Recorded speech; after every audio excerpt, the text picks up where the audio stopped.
चलिए आगे बढ़ते हैं। उत्तर प्रदेश में योगी सरकार का अवैध इमारतों पर सख्त एक्शन जारी है।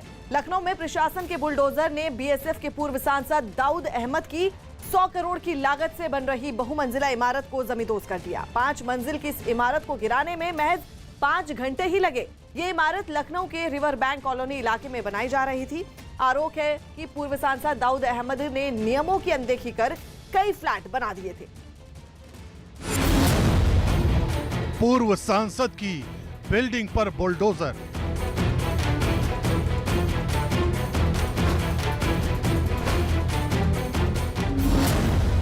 पांच घंटे में गिरा दी 100 करोड़ की बिल्डिंग।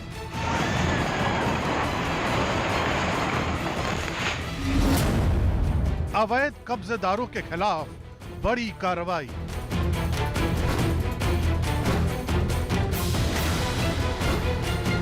धूल के गुबार के साथ ही एक पूर्व सांसद की सारी हनक मटिया मेट हो गई।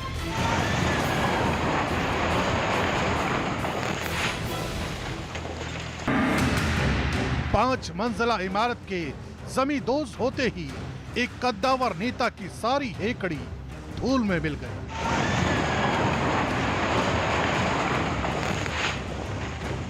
बीएसपी के पूर्व सांसद दाऊद अहमद के 100 करोड़ की लागत से बन रही बहुमंजिला आलीशान इमारत पर आखिरकार लखनऊ विकास प्राधिकरण यानी एलडीए का बुलडोजर चल ही गया।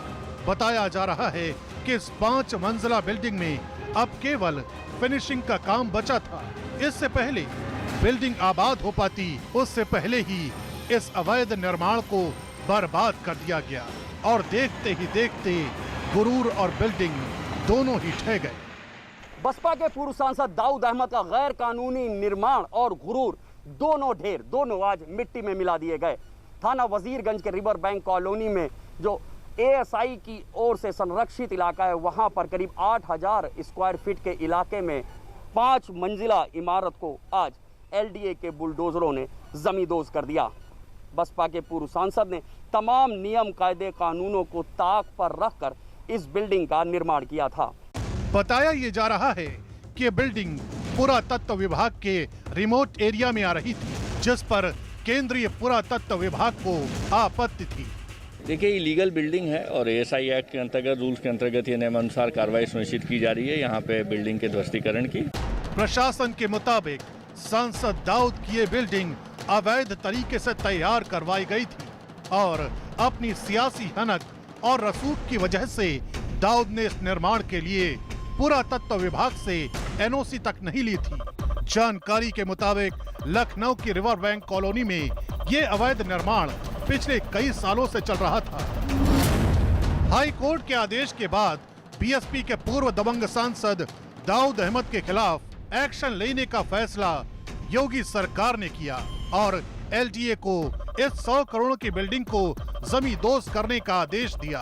असल में एएसआई की शिकायत के बाद ही ये इमारत ढहाई गई। जिला प्रशासन और पुलिस ने मिलकर संयुक्त अभियान चलाया और इमारत को ध्वस्त किया। बताया ये भी जा रहा है कि लखनऊ विकास प्राधिकरण की ओर से इस अवैध बिल्डिंग को गिराने की पहले भी कोशिश की गई थी, लेकिन रसूख और कागजों में फंसाकर इसको रोक दिया गया था। इस बिल्डिंग को लेकर बाद में एएसआई की तरफ से पूर्व सांसद दाऊद को नोटिस जारी किया गया था, जिसमें कहा गया था कि 7 दिन में निर्माण खुद ही हटा लें, वरना प्रशासन की जेसीबी मशीनें इमारत को ध्वस्त कर देंगी।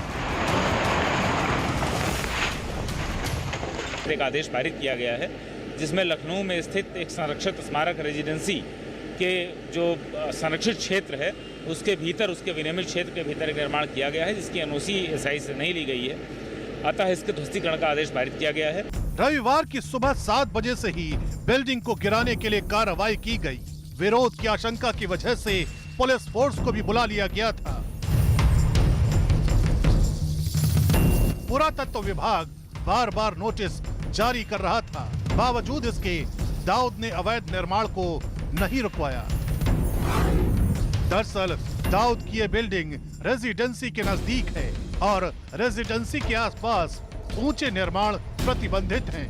बताया तो ये भी जा रहा है कि इस बिल्डिंग का नक्शा भी दाऊद के रुआब की वजह से एलडीए के अधिकारियों ने बिना एएसआई की एनओसी के बिना ही मंजूर कर दिया था।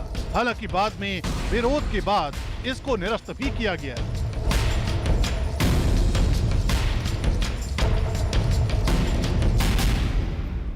बीएसपी से निकाले गए पूर्व सांसद दाऊद अहमद पर जब लखनऊ प्रशासन ये बड़ी कार्रवाई कर रहा था, उसी दौरान एक हादसा भी हुआ। बिल्डिंग का बड़ा मलबा पोकलैंड मशीन पर जा गिरा, जिससे ड्राइवर मलबे के बीच फंस गया। करीब 45 मिनट की मशक्कत के बाद ड्राइवर को रेस्क्यू किया गया और वो सुरक्षित बाहर निकल आया। इस बिल्डिंग के इस तरह जमींदोज होते देखकर ये सवाल तो जरूर उठ रहा होगा कि आखिर ये दाऊद अहमद नाम का पूर्व सांसद कौन है।